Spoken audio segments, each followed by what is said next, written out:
ओम श्री परमात्मने नमः। श्रीमद् भगवद गीता अथ त्रयोदशो अध्याय। श्री भगवान उवाच इदं शरीरं कौन्तेय क्षेत्रमित्याभिधीयते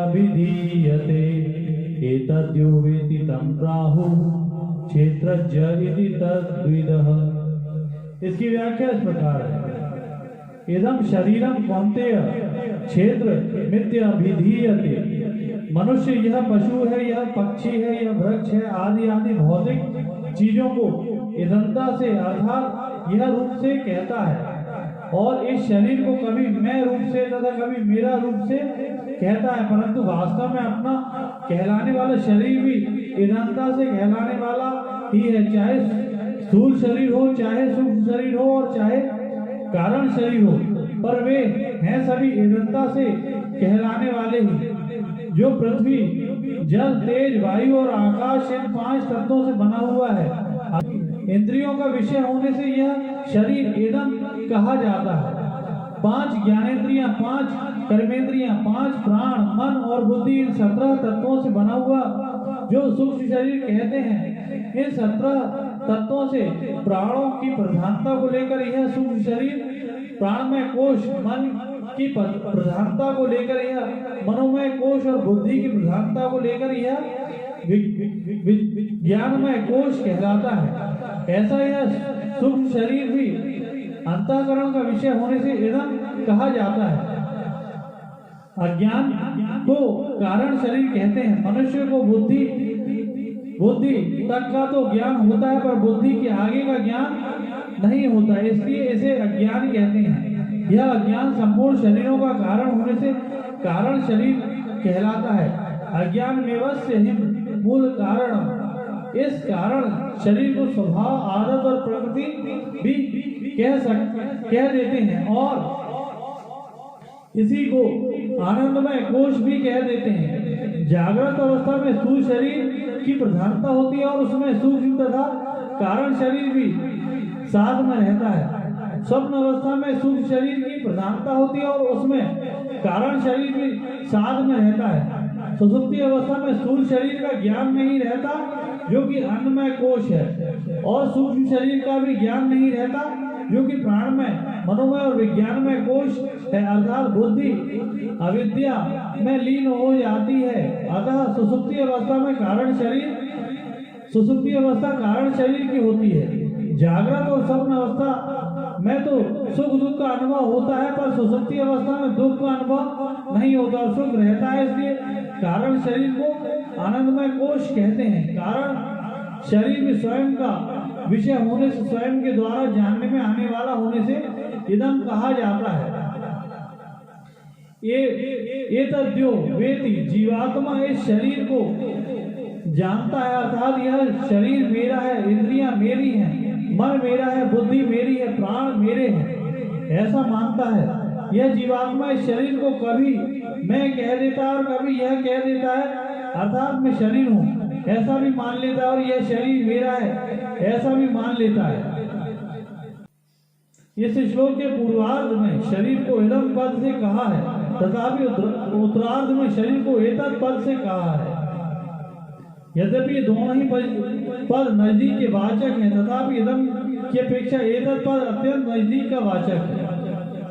तम प्राहु क्षेत्रज्ञ इति तद्विदः। जैसे दूसरे अध्याय के 16वें श्लोक में सत असत के तत्व को जानने वालों को तत्वदर्शी कहा है, ऐसे यहाँ क्षेत्रज्ञ के तत्व को जानने वालों को तद्विदः कहा है। उस क्षेत्रज्ञ का स्वरूप क्या है, इसे आगे के श्लोक में बताते हैं। क्षेत्रज्ञं चापि मां विद्धि सर्व क्षेत्रेषु भारत। क्षेत्रज्ञ योर ज्ञानम यत ज्ञानम मतम मम। इसकी व्याख्या इस प्रकार है। क्षेत्रज्ञं चापि मां विद्धि सर्व क्षेत्रेषु भारत। संपूर्ण क्षेत्रों में मैं हूँ, ऐसा जो अहम भाव है, उसमें मैं तो क्षेत्र है, और हूँ मैंपन का ज्ञाता क्षेत्रज्ञ है। मैं का संबंध होने से ही हूँ है, अगर मैं का संबंध न रहे तो हूँ नहीं रहेगा। अपितु है रहेगा। कारण कि है ही मैं के साथ संबंध होने से हूँ कहा जाता है। अतः वास्तव में क्षेत्र की परमात्मा के साथ एकता है। इसी बात को भगवान यहाँ कह रहे हैं कि संपूर्ण क्षेत्रों में मेरे को ही क्षेत्र के समझो। मनुष्य किसी विषय को जानता है तो वह जानने में आने वाला विषय जे कहलाता है। उस जे को वह किसी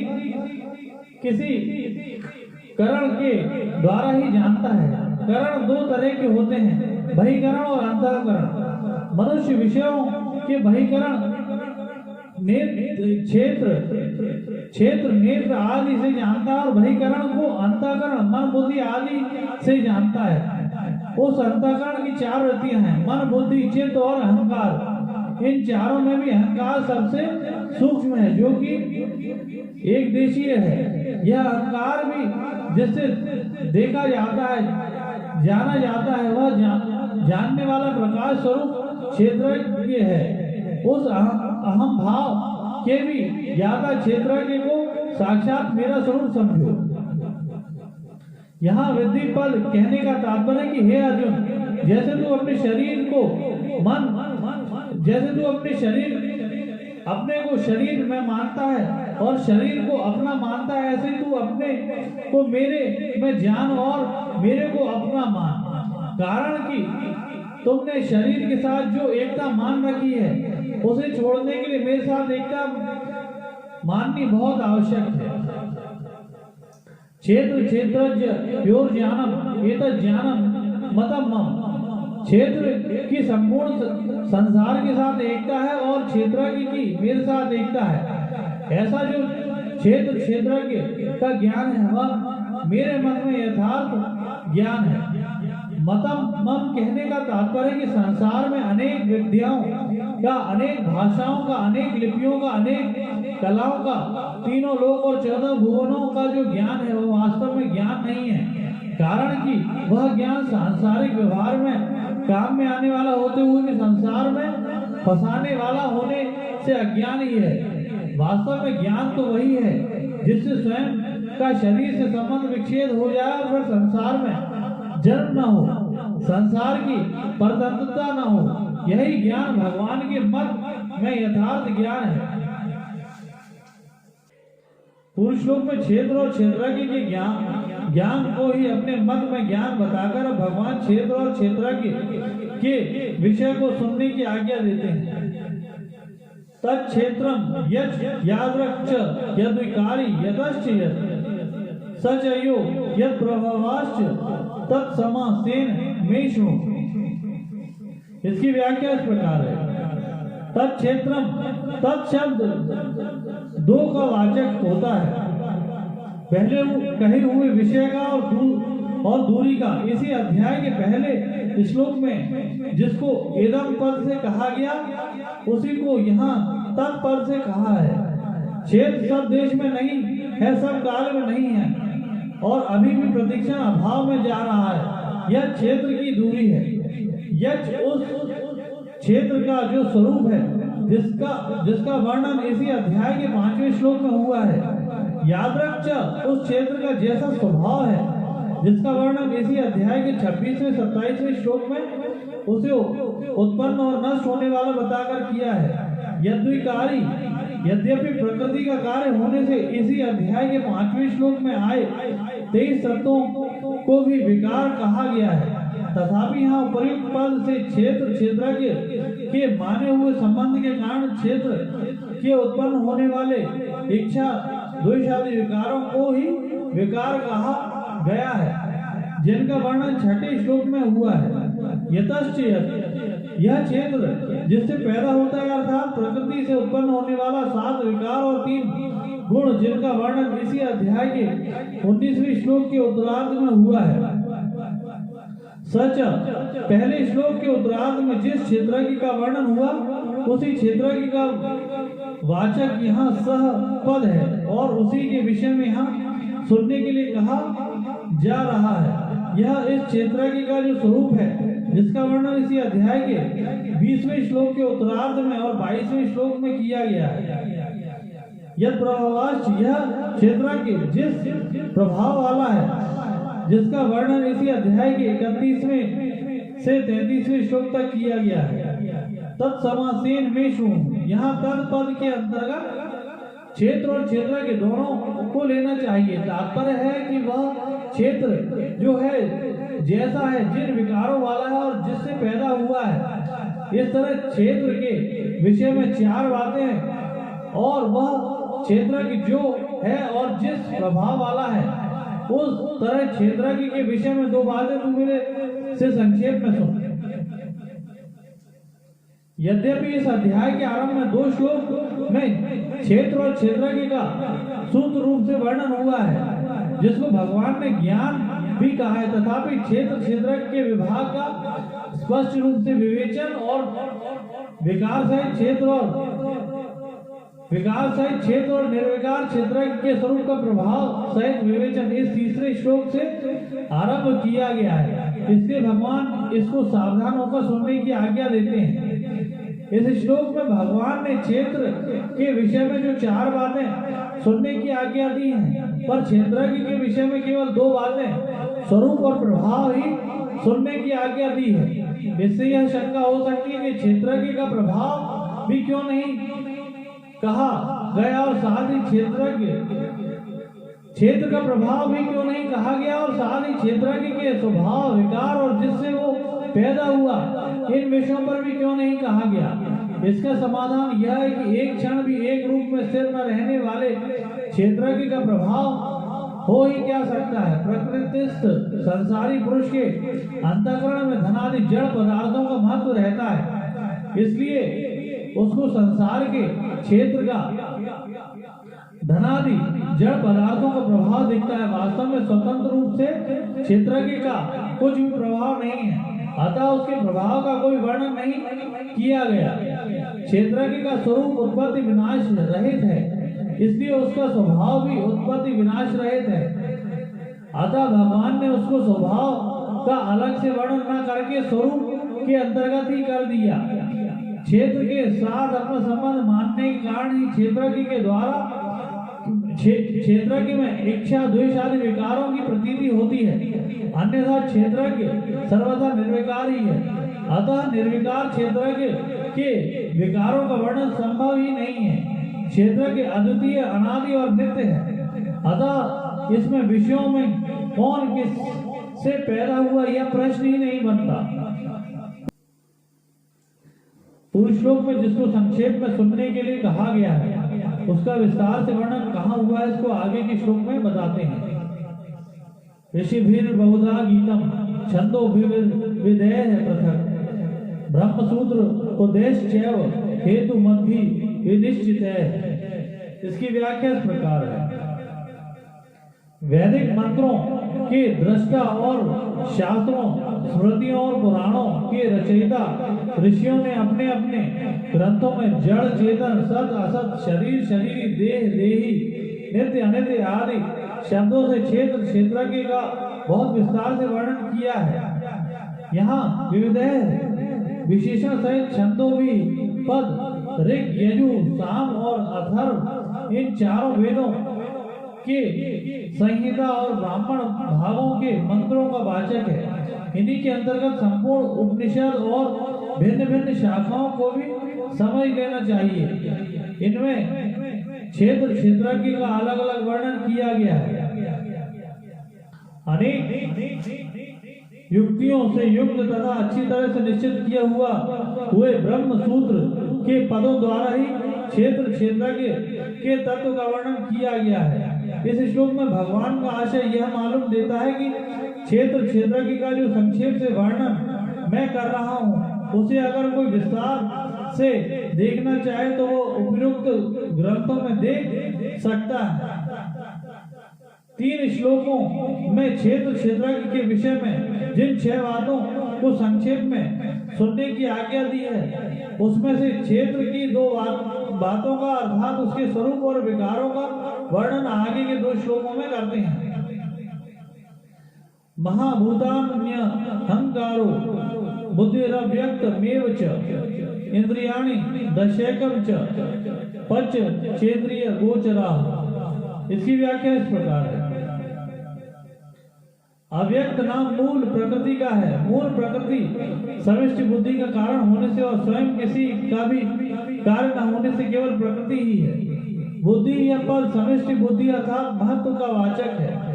इस बुद्धि से अहंकार पैदा होता है, इसलिए यह प्रकृति है और मूल प्रकृति का कार्य होने से यह विकृति है। तात्पर्य है कि यह बुद्धि प्रकृति विकृति है। अहंकार यह पद समष्टि अहंकार का वाचक है। इसको अहम भाव भी कहते हैं। पंच महाभूत का कारण होने से यह अहंकार प्रकृति है और बुद्धि का कार्य होने से यह विकृति है। तात्पर्य है कि अहंकार प्रकृति विकृति है।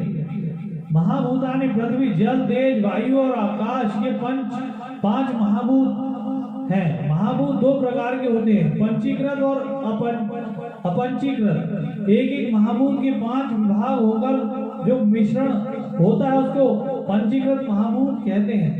इन 5 महाभूतों के विभाग न होने पर इसको अपंचीकृत महाभूत कहते हैं। यहाँ इन्हीं अपंचीकृत महाभूतों का वाचक महाभूतानि पद है। इन महाभूतों को पंच तन्मात्राएं तथा सूक्ष्म महाभूत भी कहते हैं। इंद्रियाणि 10 श्रोत त्वचा नेत्र रसना और घ्राण ये 5 ज्ञानेंद्रियां हैं तथा वाक पाणि पाद उपस्थ और पायु ये 5 कर्मेंद्रियां हैं। ये 10 इंद्रियां पंचीकृत महाभूतों से पैदा होने से और स्वयं किसी का भी कारण न होने से केवल विकृति ही है। एकम च अपंचीकृत महाभूतों से पैदा होने से और स्वयं किसी का भी कारण न होने से मन केवल विकृति ही है। पंचेंद्रिय गोचरा शब्द स्पर्श रूप रस और गंध ये 5 ज्ञानेंद्रियों के 5 विषय हैं। अपंचीकृत महाभूतों से पैदा होने से और स्वयं किसी के भी कारण न होने से पांचों विषय केवल विकृति ही है। इन सब का निष्कर्ष यह निकला कि 5 महाभूत, एक अहंकार और एक बुद्धि ये 7 प्रकृति विकृति हैं। मूल प्रकृति केवल प्रकृति है और 10 इंद्रियां, एक मन और 5 ज्ञानेंद्रियां ये विषय ये 16 केवल विकृति हैं। इस तरह इन 24 तत्वों के समुदाय का नाम क्षेत्र है।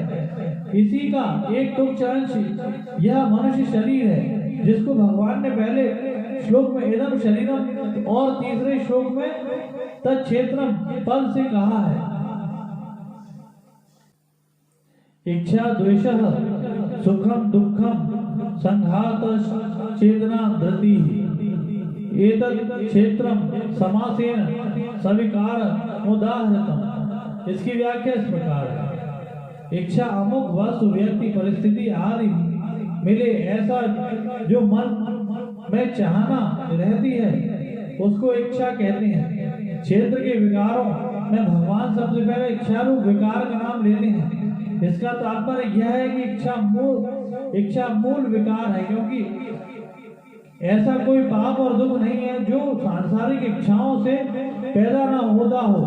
अर्थात संपूर्ण पाप और दुख सांसारिक इच्छाओं से ही पैदा होते हैं। द्वेष कामना और अभिमान में बाधा लगने पर क्रोध पैदा होता है।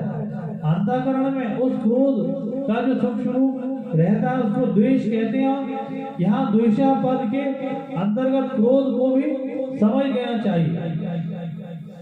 सुखम अनुकूलता के आने पर मन में जो प्रसन्नता होती है अर्थात अनुकूल परिस्थिति जो मन को सुहाती है उसको सुख कहते हैं। दुखम प्रतिकूलता के आने पर मन में जो हलचल होती है अर्थात प्रतिकूल परिस्थिति जो मन को सुहाती नहीं उसको दुख कहते हैं। संघात 24 तत्वों से बने हुए शरीर रूप समूह का नाम संघात है। शरीर का उत्पन्न होकर सत्ता रूप से दिखना भी विकार है और उसमें प्रतिक्षण परिवर्तित होते रहना भी विकार है। चेतना नाम प्राण शक्ति का है। अर्थात शरीर में जो प्राण चल रहे हैं उसका नाम चेतना है। इस चेतना में परिवर्तन होता रहता है। जैसे सात्विक वृत्ति आने पर प्राण शक्ति शांत रहती है और चिंता शोक भय उद्वेग आदि होने पर प्राण शक्ति वैसी शांत नहीं रहती, क्षुब्ध हो जाती है। यह प्राण शक्ति निरंतर नष्ट होती रहती है, यह भी विकार रूप ही है। धृति नाम धारणा शक्ति का अर्थ धृति भी बदलती रहती है। मनुष्य कभी धैर्य को धारण करता है और कभी धैर्य को छोड़ देता है, कभी धैर्य ज्यादा रहता है और कभी धैर्य कम रहता है। मनुष्य कभी अच्छी बात को धारण करता है और कभी विपरीत बात को धारण करता है। अतः धृति भी क्षेत्रज्ञ का विकार है। जैसे पहले श्लोक में इदम शरीरम कहकर व्यष्टि शरीर से अपने को अलग देखने के लिए कहा, ऐसे ही दृश्य से दृष्टा को अलग दिखाने के लिए यहाँ एतत् पद आया है।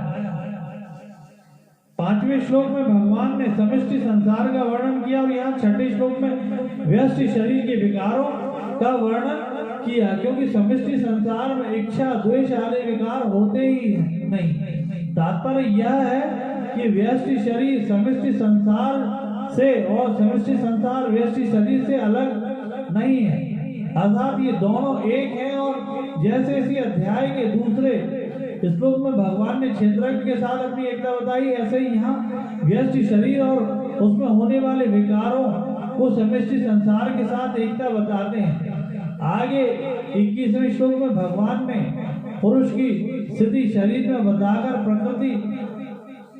शरीर में न बताकर प्रकृति में बताई। पुरुष प्रकृतिस्थो ही, इससे भी सिद्ध होता है कि पुरुष की स्थिति व्यष्टि शरीर में हो जाने से उसकी स्थिति समष्टि प्रकृति में हो जाती है, क्योंकि व्यष्टि शरीर और समष्टि प्रकृति दोनों एक ही हैं। वास्तव में देखा जाए तो व्यष्टि है ही नहीं, केवल समष्टि ही है।